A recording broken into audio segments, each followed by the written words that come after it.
If I Should Die by Donevy Westphal. Available through Amazon, Barnes & Noble, and other retailers. What a bold contrast. All of the pictures that in a normal house would be in other rooms were here. Pictures of handsome looking babies, older children, wedding pictures, vacation pictures, all here. Julius picked up and scrutinized an old photograph of a young, tall, fair-haired couple, Mr. and Mrs. McDonald. Why is it impossible to think of old people as ever being young?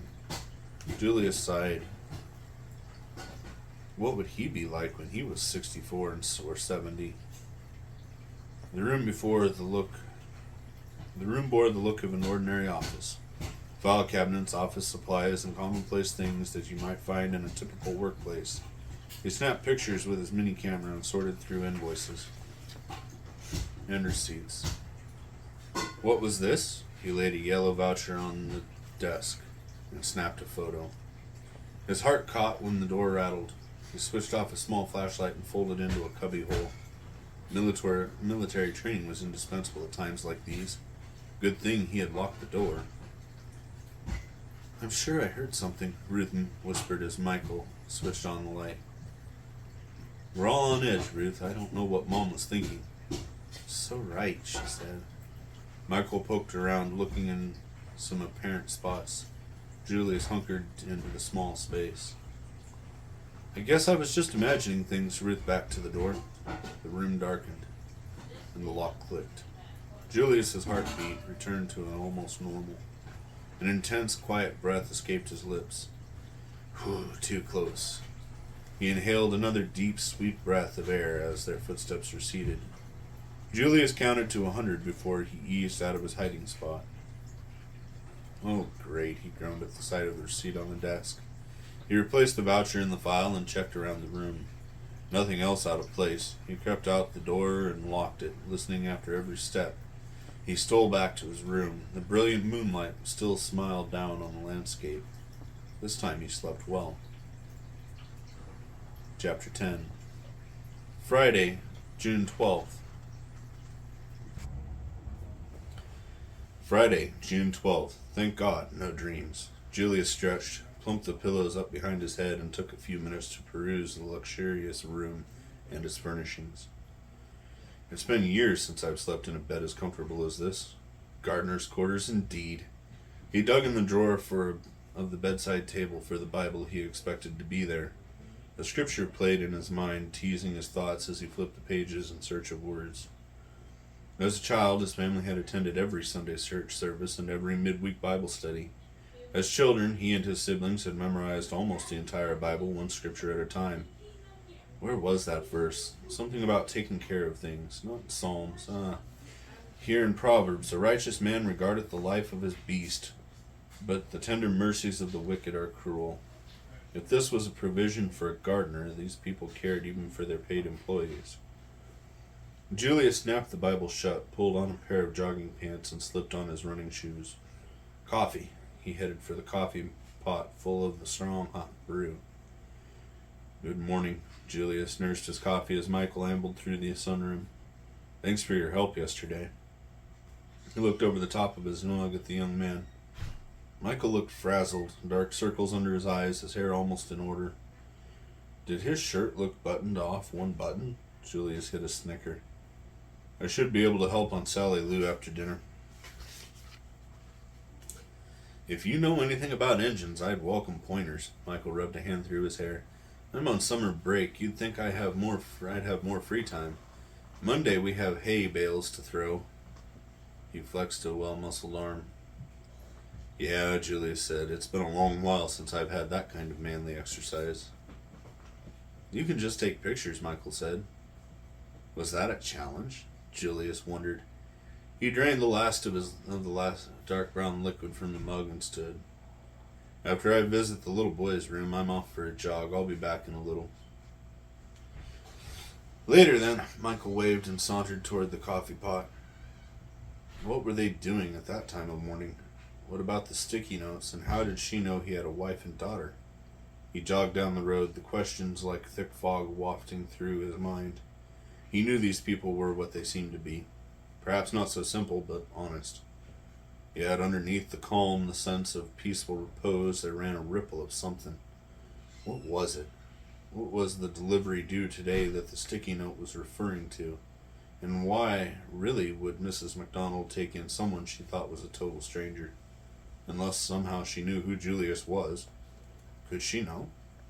And even then, how would she know about Junko and Mai? The jogging began to clear his mind, but not for long. Julius heard a motor approaching in the distance, and he promptly made a U-turn. Now is the time to hit my mile in a minute. He increased his speed, determined to outrun any chance of being caught on a dusty gravel road. His feet pounded and faster until he stopped inside the breezeway. He blotted his face. Good run. Julius froze. Ruth's voice in the distance grabbed his interest. He jogged through the orchard, tracing the sound. Nearing the exercise ring, he slowed to a walk. Mrs. MacDonald, Michael will string both of us up. Ruth stood at the corral fence by the small barn. You're supposed to stay off the horses for these 2 weeks. If something else happens to you... Riding a chestnut gelding in the ring was the 64-year-old blind woman. Honestly, you are worse than a child. Ruth turned to Julia as Julius joined her. Do you see how hard it is to keep her out of trouble? Ruth rolled her eyes and groaned. She seems to be doing a fair job, Julius laughed. It's a good thing she's helpless. Helpless? Ruth's eyes widened and she gasped. I don't think she's ever been helpless. Oh, great. Look, here's Michael. We're caught like flies in the molasses jar. Pull that mule up, Mrs. M. Michael's coming out across the pasture. No sense impugning the credentials of a good horse. Mrs. MacDonald slowed the gelding, and Ruth backed the horse into position beside the mounting block. Mrs. MacDonald swung down and stood straightening her outfit as Michael rode up. The look on Michael's face was of mixed incredulity. Julius could not decide if the young man wanted to laugh at his mother or throttle her. Sanchez is all ready for you to finish, the older woman said. Ruth and I will just go back to the house and finish breakfast. She packed up the hoe, leaning beside the gate. Come, Ruth. The two young men watched as the ladies ambled up the path and disappeared. They heard the porch door whoosh open and shut. Michael stared at Julius and shook his head. I have been around that woman for 24 years, and she never ceases to amaze me, he said. Do you ride? Swing up there on old Sanchez and we'll take a go-round. Mom probably did a good warm-up already. We'll just finish them off. Julius hesitated. I don't usually ride in jogging pants, but I guess. He put a foot in the stirrup and launched into the saddle. We just had a couple of Indian ponies when I was young. You rode when you were young? Michael took the lead across the pasture. Nothing like these critters, but we sure had fun, Julius said. They rode for about 20 minutes until Michael slowed his pace.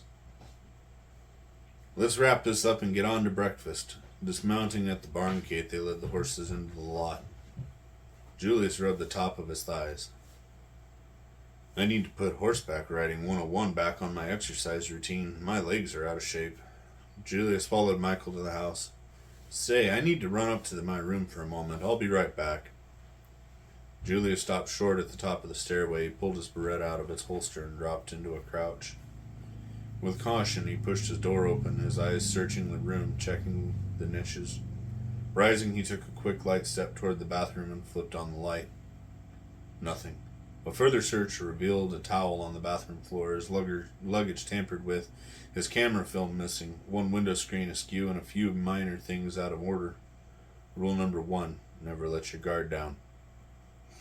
The only film they had gotten was the unimportant pictures. He checked the drop from his window, probably not their route in or out. Julius upholstered his weapon, and then went down the steps and through the breezeway to the front yard. He scouted the labyrinth of pathways around trees and flowers, all of which led to the main route to in front of the house.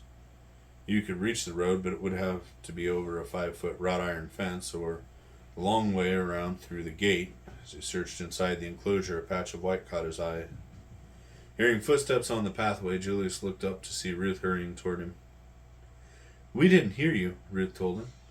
What's that? He straightened up and dropped the white object in his handkerchief into his shirt pocket. We didn't hear you come through the kitchen. Michael just came in, but we didn't hear you come through, she explained again. Julius shook his head, still confused. You left the front door open? She frowned with annoyance. I didn't go through the house. I went through the breezeway. He pulled at his bottom lip and his eyes narrowed. But you left the front door... Her eyes widened and they stared at each other.